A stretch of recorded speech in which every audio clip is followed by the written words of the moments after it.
Saudi আরবের রিয়াদ কাবা ঘরের ছবি এরকম ডিজিটাল স্ক্রিনের মধ্যে দিয়ে সেখানে বেহায়া নারীদেরকে নিয়ে নাচানো হচ্ছে।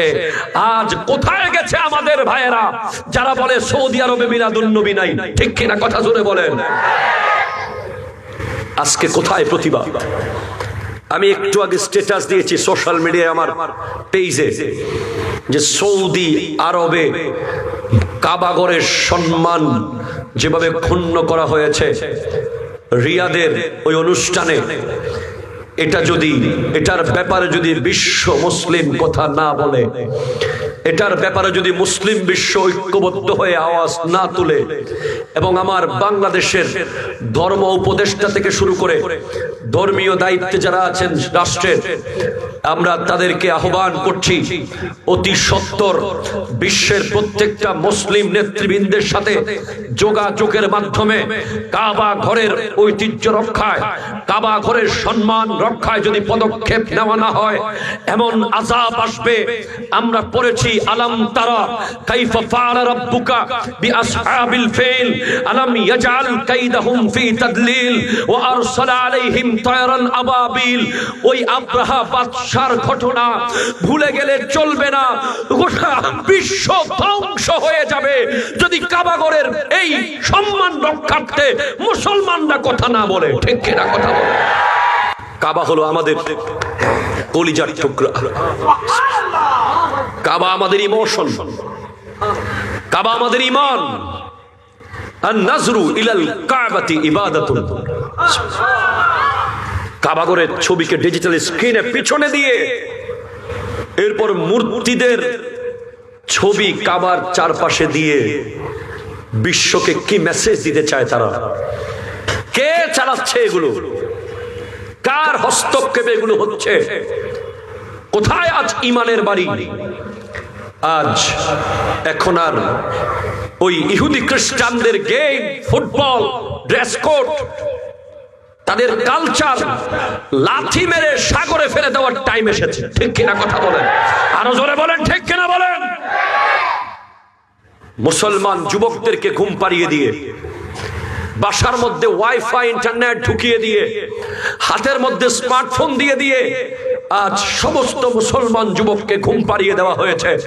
মুসলমান যুবকরা ভুলে গেছে তাদের জন্ম হয়েছে অন্যায়ের প্রতিবাদ করার জন্য, তাদের জন্ম হয়েছে বাতিলের বিরুদ্ধে হুঙ্কার দেওয়ার জন্য।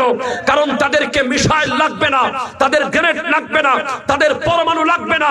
তারা নারায়ে তাকবীর, আল্লাহু আকবার, নারায়ে রিসালাত বললে গোটা বিশ্ব থরথর করে কাঁপবে।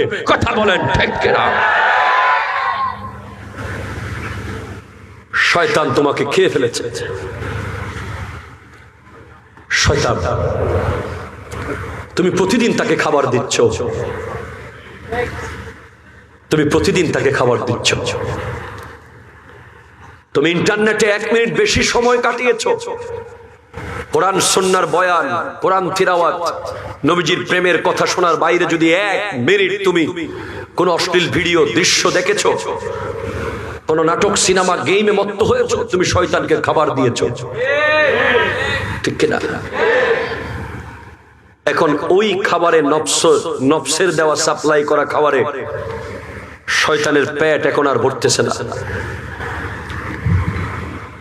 হায় হায় হায়, ইন্না আউয়ালা বাইতিন উদিয়া লিন-নাস লাল্লাযী বিবারকাতা মুবারাকা। সুবহানাল্লাহ। পৃথিবীর প্রথম ঘর কাবাতুল্লাহ। সুবহানাল্লাহ, জোরে বলেন। কাবার গিলাফ দেখলে যারা কাবায় গিয়েছেন, এক নজর কাবার দিকে তাকালে মনে হয় যেন 1 বছর উপোস থাকার খিদা দূর হয়ে গেছে। আপনি কাবাঘর ছেড়ে যখন আসতে চাইবেন, এটা যে জীবন্ত ঘর, এটার ভিতরে যে প্রাণ আছে আপনি উপলব্ধি করতে পারবেন। কাবা ডেকে ডেকে বলবে, কোথায় যাস? আবার তাওয়াফ কর, আবার তাওয়াফ কর, আবার তাওয়াফ কর। কাবাঘরের দিকে প্রথম তাকিয়ে যে দোয়া করা হয় সেটা কবুল করেন কে? আরো জোরে বলেন না কে? এই ঘর কোন রাজমিস্ত্রি বানায় নাই, এই ঘর কোন সাধারণ মানুষের হাত দিয়ে তৈরি হয়নি। এই ঘর প্রথম বানিয়েছে আল্লাহর ফেরেশতারা। এরপরে এই ঘরের সবচেয়ে ইম্পর্টেন্ট ইঞ্জিনিয়ার, মিস্ত্রি, মুসলমানদের পিতা হযরতে আদম আলাইহিস সালাম, হযরতে আদম আলাইহিস সালাম, এরপরে হযরতে ইব্রাহিম আলাইহিস সালাম। হযরত ইব্রাহিম আলাইহিস সালাম কাবাঘর বানিয়েছেন ওনার সন্তানকে সাথে নিয়ে, ইসমাইল জবিহুল্লাহ আলাইহিস সালামকে। এই কাবাঘরকে অবমাননা করলে আমাদের সহ্য করার কোনো সুযোগ আছে? আমাদের চুপ থাকার কোনো সুযোগ আছে? নাই। আজকে আমরা ঘুম, এই বিষয়ে কারো কোনো মাথা ব্যথা নাই, সবাই চুপ, কারণ অভ্যাস হয়ে গেছে। কয়দিন আগে ফুটবলের ভিতরে কালিমা, সৌদি আরবের পতাকা দেখেছি আমরা, লা ইলাহা ইল্লাল্লাহ মুহাম্মাদুর রাসূলুল্লাহ লেখা, সাল্লাল্লাহু আলাইহি ওয়াসাল্লাম। এরপরে নারীদের ড্রেস, সৌদি নারীদের ড্রেসের মধ্যে কালিমা লেখা নিচের অংশে। এরপর সৌদি আরবে ওপেন সিনেমা। সব কিছু দেখার পরেও যারা মিলাদুন নবী দেখলেই বেদাতের ফতোয়া নিয়ে হাজির হয়ে যায়, ঠিক কিনা জোরে বলেন না? যারা মুসলমানদের এক হতে দিচ্ছে না আজকে, তারা কেন চুপ থাকে? তারা কেন আওয়াজ করে না?